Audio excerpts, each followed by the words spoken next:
Ya Arhamar Rahimin, irhamna.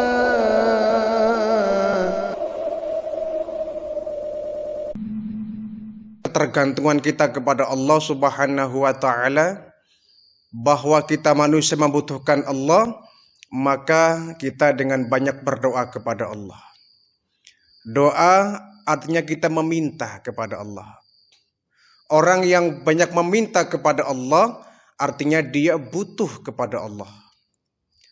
Orang yang gak suka minta kepada Allah artinya dia merasa bisa hidup tanpa Allah. Sementara kita, tidak ada seorang pun di antara kita yang bisa mampu hidup tanpa adanya uluran tangan dari Allah. Maka sebagai makhluk yang tidak berdaya, makhluk yang lemah, semestinya kita banyak membutuhkan Allah. Semakin kita merasa membutuhkan Allah, tentunya akan semakin banyak kita berdoa kepada Allah. Doa merupakan kebutuhan kita. Sebab dari hajat-hajat yang kita miliki selama di dunia ini, tentu tidak akan bisa mulus Allah kabulkan kalau seumpama kita tidak minta kepada Allah. Jadi ada perjuangan dan juga ada doa. Setelah kita berjuang, harus pula diikuti dengan doa. Sebaliknya, kalau kita berdoa, harus pula diikuti dengan sebuah perjuangan. Jadi perjuangan tanpa doa itu sombong. Ya. Doa tanpa perjuangan itu omong kosong. Perjuangan dan doa satu kesatuan yang tidak bisa terpisah dengan yang lainnya. Kita berdoa kepada Allah tentu karena kita merasa butuh terhadap semua hajat-hajat hidup kita. Kita ingin agar Allah mengabulkan semua itu. Maka kita hendaklah memperbanyak doa kepada Allah. Ud'uni astajib lakum, kata Allah. Berdoalah kepadaku, niscaya doamu akan kami kabulkan. Ini janji Allah ya. Berdoalah kalian semua kepadaku, mintalah kepadaku, akan kami kabulkan permintaanmu. Jadi jangan pernah kita meminta sesuatu selain daripada Allah Subhanahu wa taala. Karena kalau kita meminta sesuatu kepada yang selain Allah, tentu kita akan terjebak kepada perbuatan syirik. Nah, kemudian doa kita memang terkadang ada yang langsung Allah kabulkan dalam waktu dekat ya. Ada pula yang Allah tunda mungkin setahun, 2 tahun, 10 tahun yang akan datang baru dikabulkan. Tentu ini haknya Allah, hak prerogatifnya Allah. Tidak ada hak sedikit pun dari kita untuk memaksa agar Allah mengabulkan doa kita. Kita hanya menghibah, memohon, ya Allah kabulkan doaku, kabulkan doaku. Ya tentu semua kita ingin ketika kita berdoa, kemudian di waktu yang sangat dekat dan singkat Allah ingin mengabulkan doa kita. Tapi sekali lagi, kita hanya diharuskan berdoa kepada Allah. Adapun dikabulkan atau tidak, itu adalah urusan dari Allah Subhanahu wa taala. Akan tetapi Allah pun berfirman dalam Al-Qur'an, wa idza sa'alaka ibadi anni fa inni qarib. Wahai Muhammad, jika hamba-hambaku bertanya kepadamu tentang aku, fa inni qarib. Katakan kepada mereka, sesungguhnya aku sangat dekat kepada mereka. Ujibu da'watad da'i idza da'ani. Akan aku kabulkan, akan aku jawab semua doa-doa mereka. Jadi selain kita berdoa kepada Allah, kita juga harus berusaha di belakang itu. Ada satu ungkapan yang perlu kita renungi dari seorang imam besar ya, Imam Abu Laits. Beliau mengatakan, salasatun la tustajabu da'watuhum. Ada 3 orang yang doanya tidak akan dikabulkan oleh Allah Subhanahu wa taala. Ada 3 orang yang doanya nggak akan dikabulkan oleh Allah Subhanahu wa taala. Kita berlindung ya. Jangan sampai kita termasuk orang yang doanya itu kosong. Doanya sia-sia. Doanya nggak Allah kabulkan. Artinya kita seperti bangkai berjalan di hadapan Allah. Doa kita nggak dikabulkan, permintaan kita pun nggak diijabah oleh Allah Subhanahu wa taala. Alangkah ruginya kita. Sementara tidak seorang pun di antara kita yang tidak membutuhkan Allah. Kita semua membutuhkan Allah. Kita butuh peduli Allah. Kita butuh uluran tangan dari Allah Subhanahu wa taala agar hajat-hajat kita terkabulkan semua. Nah, Imam Abu Layth mengatakan bahwa salah satu la tustajabu da'watuhum. Ada 3 orang yang doanya tidak akan dikabulkan oleh Allah Subhanahu wa taala. Kita berenung jangan sampai kita termasuk di dalamnya ya. Siapa mereka? Yang pertama akilul haram. Orang yang suka memakan makanan yang haram. Atau sama saja, orang yang suka meminum minuman yang haram. Doa mereka tidak akan dikabulkan oleh Allah Subhanahu wa taala. Karena Pak, dalam perut mereka tersimpan makanan minuman yang haram. Sedangkan yang haram ini Allah enggak meridhai. Sehingga pantas kemudian dalam Al-Quran ya, Al-Baqarah misalkan 168 mengatakan bahwa ya ayyuhalladzina amanu kulu mimma fil ardi halalan thayyiba, kata Allah. Wahai orang yang beriman, makanlah kalian semua apa yang ada di atas permukaan bumi halalan thayyiba. Harus memuat 2 unsur, halal, baik. Wala tattabi'u khutuwati syaitan innalakum adzum mubin. Dan jangan pernah kamu mengikuti langkah-langkah syaitan karena sungguh dia adalah musuh bagimu yang nyata. Nah, sini ada perintah Allah ya. Kulu mimma fil ardi halalan thayyiba. Makanlah olehmu apa yang ada di permukaan bumi ini halalan thayyiba, makanan yang halal dan baik. Halal baik. Biar halal tapi tidak baik juga kurang bagus. Biar baik tapi tidak halal juga tidak bagus. Jadi harus halal dan baik. Halal tapi tidak baik. Misalkan kita makan nasi. Ya. Laukannya laukan yang halal ya. Ikan, daging, sayuran. Itu halal. Tapi nasi itu kita peroleh dari hasil mencuri misalkan. Nah, maka makanan ini tetap halal. Cuma cara mencapainya, cara menggapainya adalah cara yang haram. Maka hukumnya haram juga. Jadi Allah tidak akan menerima sesuatu kecuali dengan cara yang baik. Biar tujuannya baik tapi caranya tidak baik, Allah tidak akan menerimanya. Kita sholat nih menggunakan sarung, tapi sarungnya mencuri punya orang. Sholatnya sah tapi mencurinya tetap dosa. Ya, maka tidak bisa amalan seperti itu. Namanya menghalalkan segala cara. Ya, mau sholat tapi mau kenanya punya orang lain yang kita curi dari tempat orang lain. Ini juga tidak benar ya. Nggak bisa begitu. Allah nggak bakal menerima. Walaupun sholatnya sah ya, tapi tetap tidak bisa diterima. Kita mau bayar zakat, kita nggak punya uang, kita nggak punya beras, terpaksa kita mencuri misalkan ya, mencuri kemudian hasil curiannya kita bayar untuk zakat, ya, itu nggak bisa. Walaupun zakatnya mungkin sah ya, secara hukum sah, tapi hasil dari zakat itu adalah dari mencuri, maka tidak akan diterima oleh Allah. Maka halal harus thayyib, halal juga harus bagus. Jadi orang yang terlalu banyak memakan makanan yang haram, maka biasanya orang akan cenderung berpikir kepada yang haram juga. Kenapa?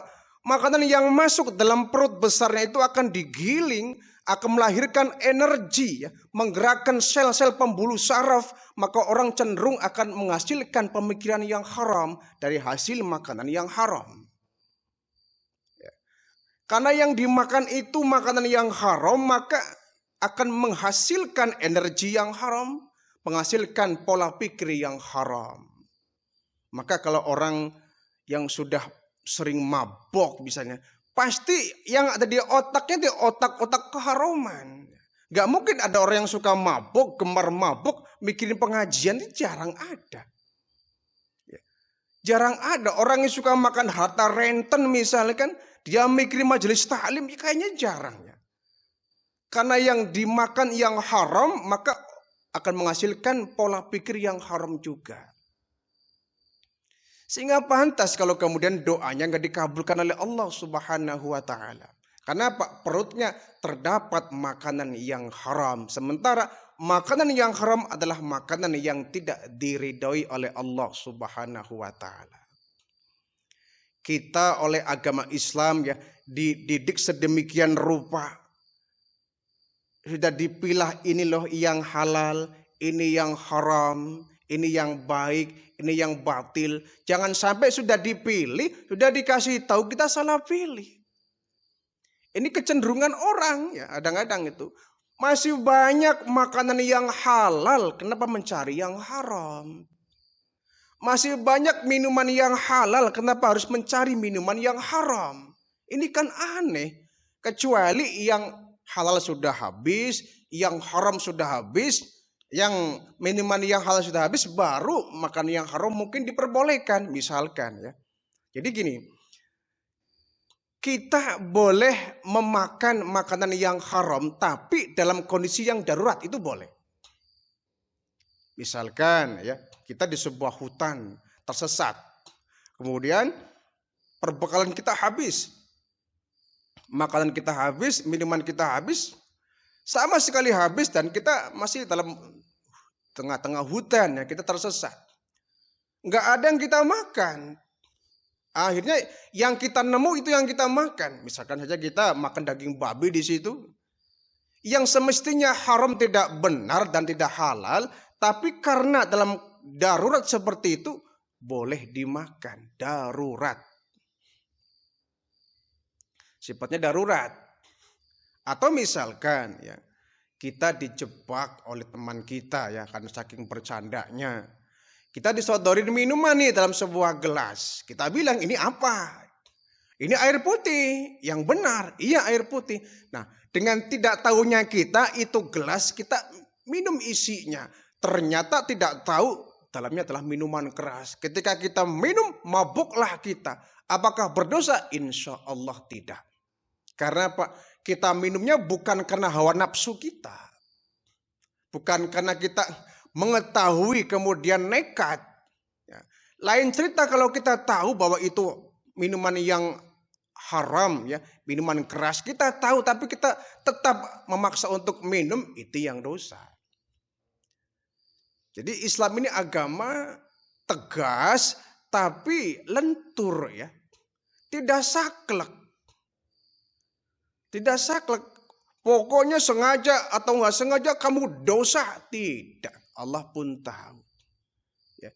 Kalau kau nggak sengaja, tidak akan mendapatkan dosa. Walaupun itu perbuatan dosa. Ya samalah ya, misalkan kita sedang berpuasa lah, contoh mudahnya. Sedang berpuasa kita lupa. Kita lupa, kita minum 1 gelas sampai habis. Tapi kalau tidak sengaja, ya itu nggak batal. Tapi kalau sengaja, ini yang masalah, bisa membatalkan puasa. Pun demikian, kalau kita memakan suatu makanan yang kita nggak tahu nih ya, di dalamnya tercampur hal-hal yang haram, tapi kita nggak tahu. Nah, karena nggak taunya kita kemudian makanlah itu makanan. Nah, yang seperti ini Allah insya Allah memberikan rukhsah, keringanan, dispensasi. Allah memaklumi dengan ketidaktahuan kita. Yang menjadi sebuah dosa itu kalau kita tahu bahwa itu makanan haram, minuman haram, kita makan juga. Itu yang menyebabkan perbuatan dosa. Jadi yang pertama, orang yang doanya tidak akan dikabulkan oleh Allah, akilul haram. Orang yang suka memakan makanan yang haram. Satu ya. Yang kedua kata Imam Abu Lains, orang yang doanya tidak akan dikabulkan oleh Allah, miksarul ghibah. Orang yang suka menggunjing. Miksar ini asal kata katsira ya, banyak. Niksarul ghibah artinya orang yang banyak menggunjing. Orang yang hobi menggunjing, orang yang hobi berghibah. Orang model begini doanya tidak akan dikabulkan oleh Allah. Ini penyakit kita ya. Kita suka sekali yang namanya bergosip, berghibah, menggunjing. Sangat sedap kadang-kadang kita lakukan itu tanpa adanya perasaan dosa dalam hati kita. Al-Hujurat ayat 12 Allah peringatkan kita. Ya ayyuhalladzina amanu istanibu katsiran minadh-dhanni inna ba'dadh-dhanni itsmun. Wahai orang-orang yang beriman kata Allah, jauhilah olehmu berprasangka buruk terhadap orang lain. Karena sebagian dari prasangka burukmu adalah merupakan sebagian daripada dosa. Wala tajassasu, dan janganlah di antara kamu suka mencari-cari kesalahan orang lain. Wala yaktab ba'dukum ba'dha, dan jangan di antara kamu suka menggunjing sebagian yang lain. Ayuhibbu ahadukum ayakula lahma ahihi maitan fakarihtumu. Apakah kau suka memakan daging bangkai saudaramu yang sudah mati? Apa kamu doyan makan daging saudaramu yang sudah mati? Fakarihtumu, tentu kau merasa jijik. Di sini Allah luar biasa ya. Allah membandingkan antara ghibah dengan memakan daging. Daging bukan daging hewan, tapi daging manusia saudara kita yang sudah mati. Kira-kira ada di antara kita yang ya doyan ya daging mayit, daging jenazah saudara kita. Kita cuili, kita gunting, kita iris, kita masak, kita sop. Kira-kira doyan apa jijik? Nah, jijik tentunya fakarihtumu, pasti kau jijik. Jadi itulah sama dengan ghibah, keburukan saudaramu, aib saudaramu, itu sama dengan daging saudaramu yang ketika sudah meninggal dunia. Kalau kau jijik, kau harus jijik pula dengan keburukan orang lain. Jangan sampai kau ungkap, kata Allah. Jangan sampai kau ungkap. Wattaqullah innallaha ghafurur rahim, tawwabur rahim. Jadi kita harus berhati-hati ketika kita berucap ya. Memang yang namanya ghibah ini penyakit lama kita ya. Kita kalau ngobrol itu asik ketika berghibah. Awal sih ngobrolin yang umum-umum ya. Ngobrolin politik, ngobrolin bisnis, ngobrolin lingkungan hidup, ngobrolin negara ya. Lama-lama kita ngobrolin teman kita yang tidak ada di situ. Ya. Maka pantas kalau kemudian ada sahabat yang bertanya ya. Ya Rasulullah, kalau saya menceritakan keburukan orang lain, itu bagaimana hukumnya? Apa kata Nabi? Kalau yang kau ceritakan itu tidak benar, maka kau telah memfitnah dia. Ya Rasul, bagaimana kalau umpama yang saya ceritakan adalah benar? Jika yang kau ceritakan adalah benar, bukan dusta, bukan mengada-ngada, kau telah berghibah. Kau telah menggunjing. Jadi dua-duanya tetap nggak boleh. Apapun bentuk beritanya, entah itu berita hoax atau berita yang benar adanya, kedua-duanya kalau kita ceritakan kata Nabi sebuah dosa, sebuah kesalahan. Jika berita itu merupakan suatu yang tidak benar atau hoax, maka kita telah memfitnah. Dan fitnah dosa besar. Dan kalau ternyata yang kita ceritakan adalah benar adanya, bukan sebuah fitnah, benar adanya seperti itu, maka sama saja Nabi mengatakan kita sudah berghibah. Kita sudah berghibah kepada orang tersebut. Yang kalau kau kedengaran dari orang yang bersangkutan, dia akan merasa sakit hati. Satu saat ya, Sayyidina Aisyah ini pernah di depan Nabi, beliau mungkin kelepasan bicara ya. Beliau membicarakan ada orang lain yang beliau bicarakan di depan baginda Rasul. Nabi langsung menstop. Stop Aisyah, jangan kau katakan satu kata yang seandainya kata itu dicelupkan di sebuah lautan, maka seisi air laut akan menghitam. Jangan engkau mengatakan suatu perkataan yang seandainya perkataan itu dicelupkan dalam sebuah air laut, maka seisi air laut akan menjadi air yang hitam. Ya, ini sih hanya pakai ungkapan ya. Artinya bahwa betapa hinanya ghibah ini. Jadi kebiasaan kita ya hendaknya kita kurangi. Setidaknya apa? Kalau kita masih belum bisa meninggalkan ghibah ini, setidaknya kita mengiringi dengan perbuatan zikir kita, zikrullah, istighfar ya. Dengan istighfar ini kemudian akan mengurangi dosa lidah ini. Tapi jangan latah ya, istighfar ongkoh ya. Istighfar iya, bergibah terus. Ngomongin orang astagfirullahaladzim, ngomongin orang lagi, istighfar lagi, ngomongin lagi istighfar lain, namanya latah ya. Gak bisa, kalau kita beristighfar, dari kita bergibah, sudah diam. Kalau enggak, cari tema-tema lain ketika berbicara ya. Cari topik lain ketika kita berbicara, ngobrol dengan teman-teman kita. Kalau tidak, kalau ada satu perkumpulan satu pun tidak ada yang mengingatkan, sudah kita akan larut ketika bergibah menggunjing kesalahan orang lain. Dan dosa yang paling parah adalah saat ghibah ini menjadi sebuah penyakit yang akan menghancurkan nilai ibadah kita. Ini yang paling bahaya. Ini paling bahaya. Salat kita bisa hancur, puasa kita bisa hancur, haji, zakat kita pun hancur kalau kita terus membanyak berghibah. Jadi kita dengan berghibah ini perbanyaklah, iringi ucapan kita dengan memperbanyak istighfar kepada Allah Subhanahu wa taala. Yang ketiga kata Imam Abu Laits, orang yang doanya tidak akan diijabah oleh Allah adalah man kana fi qalbihi ghillun aw hasadun lil muslimin. Di orang yang hatinya tersimpan ghillun, ada yang mengatakan itu unek-unek ya, ghilun itu, atau kedongkolan lah ya, atau kebencian, au hasadun, atau menyimpan suatu kedengkian kepada seorang muslim. Orang seperti ini doanya tidak akan diijabah oleh Allah Subhanahu wa taala. Orang yang di hatinya masih ngeganjal, perasaan emosi marah kepada orang lain, kedongkolan kepada orang lain, au hasadun, atau dia hasad, dengki kepada orang lain, ini yang menyebabkan doanya tidak diterima, kedengkian ya.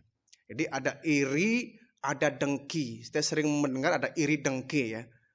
Iri itu biasanya lebih kepada sekedar perasaan, hanya sebatas perasaan kita iri. Tangga kita beli mobil baru, kita iri, itu biasanya umum ya. Tangga kita misalkan pulang dari haji, kita iri, itu umum ya. Tangga kita bisa memperbaiki rumah sampai begah, sampai bagus, kita iri, itu umum. Tapi kalau dengki biasanya bukan cuma perasaan iri, tapi dia buktikan dengan perbuatan, berusaha agar anugerah yang dirasakan orang lain itu hilang, atau berpindah pada dirinya. Ini orang dengki ini ya. Dia melihat orang lain bahagia, dia panas. Nah, kemudian dia berusaha agar kebahagiaan itu lenyap dari orang lain, atau berpindah kepada dirinya, atau seenggaknya kalau nggak berpindah kepada dirinya, lenyap dari kehidupan orang lain. Ini kan orang jahat ya. Tidak terbiasa melihat orang lain bahagia. Yang timbul adalah panas. Ini hasad, ini juga sama. Bisa menggeragoti amal kita. Seperti api yang membakar kayu bakar, kata Nabi.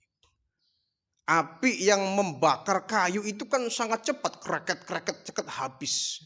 Itulah amal kita bisa hancur berantakan kalau kita memelihara sifat hasud dan dengki ini. Iri sih boleh, manusiawi ya, kita merasa iri, jealous itu biasa. Tapi jangan sampai iri ini kemudian melahirkan perbuatan nakal. Iri ini yang kemudian dilanjutkan dengan perbuatan biadab, dengan kita menghilangkan atau mencelakai orang lain. Ya. Kita boleh iri, bahkan ada iri-iri yang diperbolehkan ya. Bahkan mungkin diharuskan. Pertama, kita boleh iri kepada orang kaya yang dermawan. Kita boleh iri bagaimana? Saya juga nanti kalau kaya akan begitu, akan berbagi kepada sesama. Ini iri tapi iri bagus.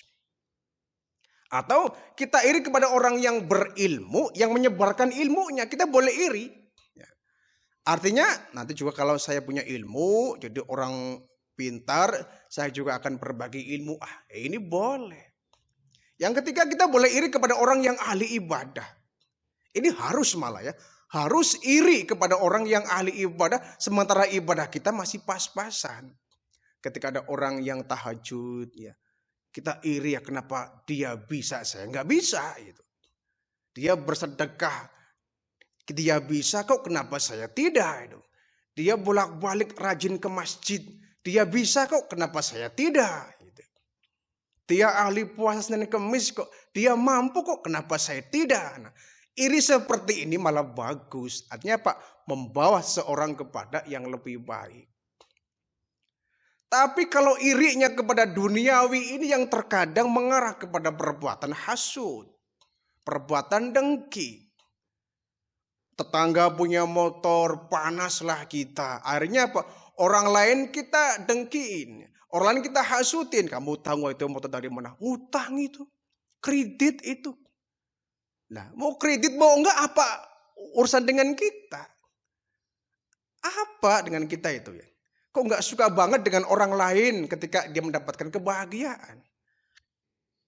Ada orang lain ya, punya mobil baru, omonglah kita, tetangga kita gosipin, tahu nggak itu mobil siapa itu? Mobil rental itu.